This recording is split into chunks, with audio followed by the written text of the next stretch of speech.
Hello बच्चों, चलिए प्रश्न को पढ़ते हैं। n अपवर्तनांक वाले गोलीय अवतल पृष्ठ की प्रथम एवं द्वितीय फोकस दूरियां क्रमशः f1 तथा f2 है। इनके मध्य संबंध होगा। दिए गए विकल्प है ए f2 बराबर f1, बी f2 बराबर माइनस f1, सी f2 बराबर nf1 या फिर डी f2 बराबर माइनस nf1। तो चलिए बच्चों, सबसे पहले हम लिख लेंगे मूल अवधारणा जिस पर कि बच्चों यह प्रश्न आधारित है। बच्चों यह प्रश्न आधारित है अवतल पृष्ठ के प्रथम फोकस दूरी और द्वितीय फोकस दूरियों पर।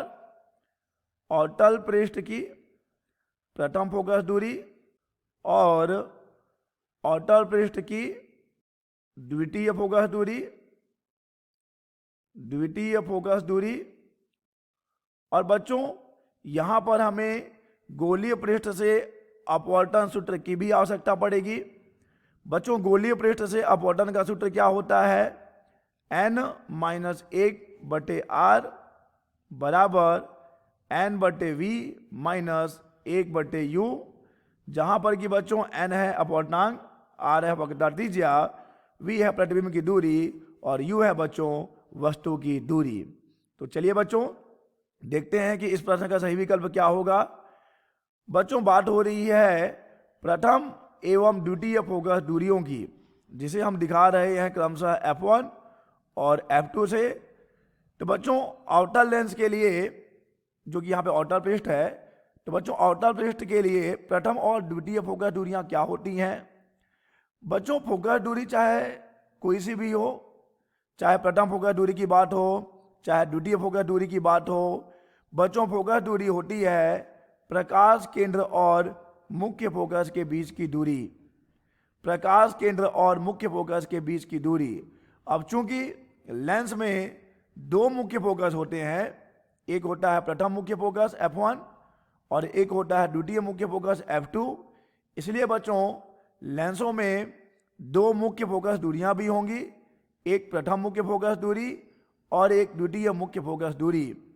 अतः बच्चों अगर हमें प्रथम और द्वितीय फोकस दूरियों को परिभाषित करना है तो हमें प्रथम मुख्य फोकस और द्वितीय मुख्य फोकस की जानकारी होनी चाहिए।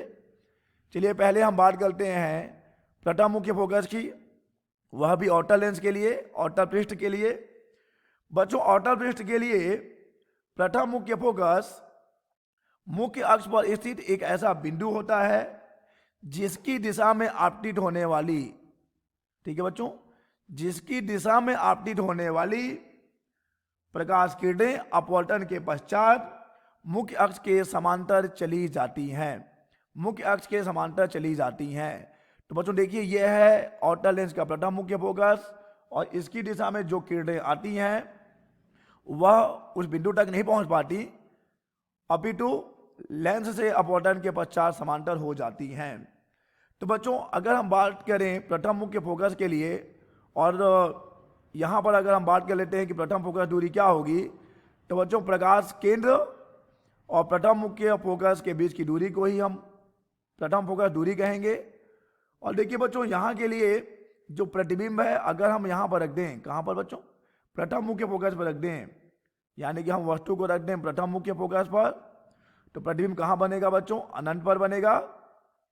क्योंकि देखिए बच्चों किरणें कहाँ जा रही हैं? समांतर जा रही हैं, जो कि अनंत पर मिलेंगी। तो बच्चों यहाँ से अब हम इस वाली स्थिति के लिए अपवर्तन सूत्र लगा दें। तो अपवर्तन सूत्र क्या था बच्चों? n/r,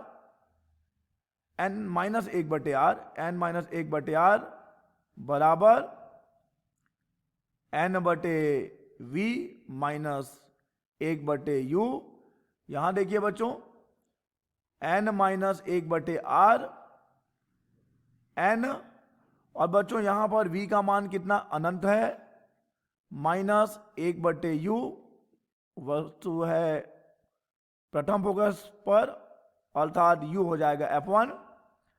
तो बच्चों n/अनंत आप किसी को भी अनंत से भाग देंगे तो वह हमें शून्य मिलेगा, तो यह तो हो जाएगा बच्चों शून्य। यानी यहां से हमें मिल रहा होगा, देखिए क्या मिलेगा, यहां से हमें मिलेगा एन माइनस 1/r बराबर -1/f1।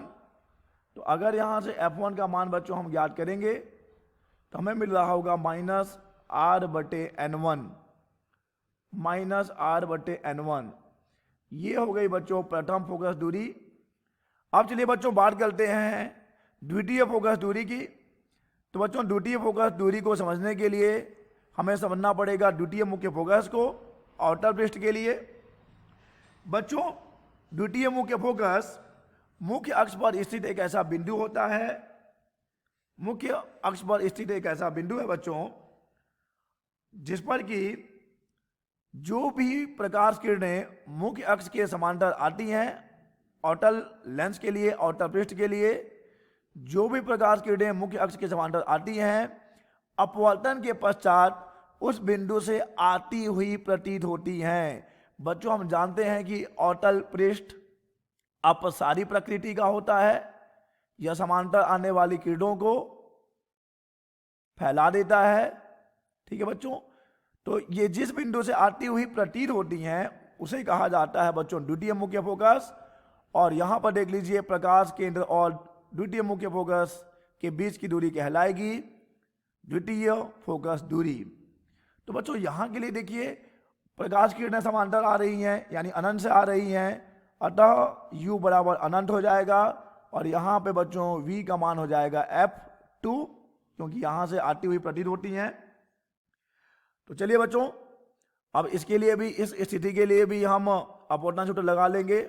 n-1/r बराबर n/v-1/u। तो ये हो जाएगा n-1/r बराबर n/v का मान हो जाएगा f2 माइनस 1/अनंत, 1/अनंत फिर से बच्चों शून्य हो जाएगा। तो यहां से देखिए बच्चों हमें f2 बराबर कितना मिलेगा nr/n-1। ये हो गया हमारा समीकरण नंबर 2 जो कि f2 है, इसे हम दे रहे हैं समीकरण नंबर 1 जो कि f1 है। चलिए बच्चों हमें f1 और f2 के बीच संबंध स्थापित करना है। हम f2 को f1 से भाग दे देंगे, f2/f1 बराबर हो जाएगा, देख लीजिए f2 का मान कितना मिला है nr/n-1, nr/n-1। और बच्चों f1 का मान देख लीजिए -r/n-1, -r/n-1। तो यहां से देख लीजिए बच्चों n-1, n-1, r और r की कहानी खत्म। तो हमें मिल रहा है f2/f1 बराबर -n, यानी कि f2 बराबर हो जाएगा -n गुणा f1। अतः बच्चों इस प्रश्न का सही विकल्प हो जाएगा, इस प्रश्न का बच्चों सही विकल्प हो जाएगा डी, f2 बराबर -n f1। आशा करते हैं बच्चों आपको यह प्रश्न समझ आया होगा। धन्यवाद।